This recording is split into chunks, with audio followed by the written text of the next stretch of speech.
Hello guys, good morning. எல்லோரும் எப்படி இருக்கீங்க? ஸோ நேத்தியோட நம்ம வீட்டில் நான்வெஜ் எல்லாம் முடிஞ்சிச்சு. ஏன்னா இன்னிலேருந்து புரட்டாசி பிறந்துச்சு. ஸோ நாங்கள் 1 மந்த்துக்கு எப்படி பார்த்தாலும் நான்வெஜ் வந்து தொட மாட்டோம். ஸோ நேத்திக்கு நம்ம என்னென்ன பண்ணோன்றதை இந்த வீடியோவில் பார்க்கலாம் வாங்க. ஸோ அம்மா வந்து ப்ரான் பிரியாணி பண்ணுறதுக்காக ஆக்சுவலி ஸ்டார்ட் பண்ணிட்டாங்க. நான் வந்து நடுவில் பூந்து இல்லை நான் பண்ணுறேன் அப்படின்னு சொல்லி அம்மா சொல்ல நான் பண்ணேன்.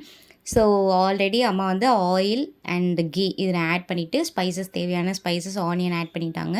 நான் வந்து பச்சை மிளகாய் ஆட் பண்ணிவிட்டு தக்காளி ஆட் பண்ணிவிட்டு உப்பு கொஞ்சம் ஆட் பண்ணிவிட்டு அதுக்கப்புறம் அரைச்சி வச்ச இஞ்சி பூண்டு விழுது அதையும் ஆட் பண்ணிவிட்டு தனி மிளகாத்தூள் வந்து ஆட் பண்ணிக்கிட்டேன்.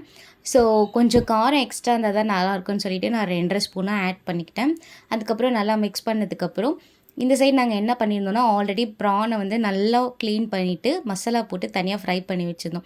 எங்களுக்கு அப்படியே ராவாக ஆட் பண்ணால் பிடிக்க மாட்டேங்குது. ஸோ அதனால் ஃப்ரை பண்ணி ஆட் பண்ணோம். அண்ட் வந்து எவ்வளோ நம்ம அரிசி எடுக்கிறோமோ அதே கப்பில் வந்து நம்ம தண்ணி வந்து அளந்து நான் ஆட் பண்ணிக்கிட்டேன். தென் அரிசியை வந்து நல்லா வாஷ் பண்ணிவிட்டு இதில் வந்து கொஞ்சம் கொஞ்சமாக நான் ஆட் பண்ணேன். ஏன்னா ஃபுல்லாக மொத்தமாக கொட்டும் போது அதில் இருக்க தண்ணியெல்லாம் கொட்டிடும் அப்படின்னு சொல்லிட்டு கொஞ்சம் கொஞ்சமாக நான் வந்து கரண்டியில் எடுத்து ஆட் பண்ணிக்கிட்டேன். அண்ட் இந்த சைடு என்ன பண்ணேன்னா லைம் வந்து ஸ்குவீஸ் பண்ணி எடுத்து வச்சுக்கிட்டேன்.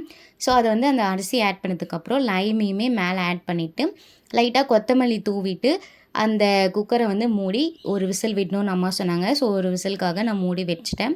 இந்த சைடு வந்து அம்மா ஃபிஷ்ஷை க்ளீன் பண்ணி மசாலா தடவி வச்சுட்டாங்க. ஸோ அதையுமே நான் ஃப்ரை பண்ணுறதுக்காக ஒன்று ஒன்றா பொறுமையாக எடுத்து போட்டுட்டு இருந்தேன்.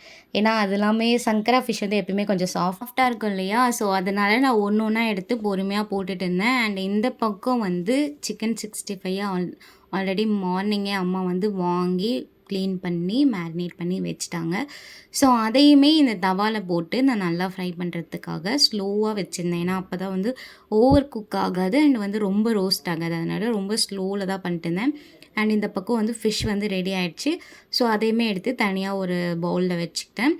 அண்ட் வந்து நம்ம என்னென்ன சைட் டிஷ் வச்சுருந்தோன்னா ரைத்தா, எக்கு, அதுக்கப்புறம் வந்து ஃபிஷ்ஷு, அதுக்கப்புறம் சிக்கன் 65. தென் வந்து இந்த குக்கரை ஓப்பன் பண்ணுறதுக்காக ரொம்ப நேரம் வெயிட் பண்ணி இப்போ தான் வந்து ஓப்பன் பண்ண அந்த ப்ரெஷர் போகிறதுக்காக. ஸோ ஓப்பன் பண்ணதுக்கப்புறம் செம்ம சூப்பராக வந்திருந்தது.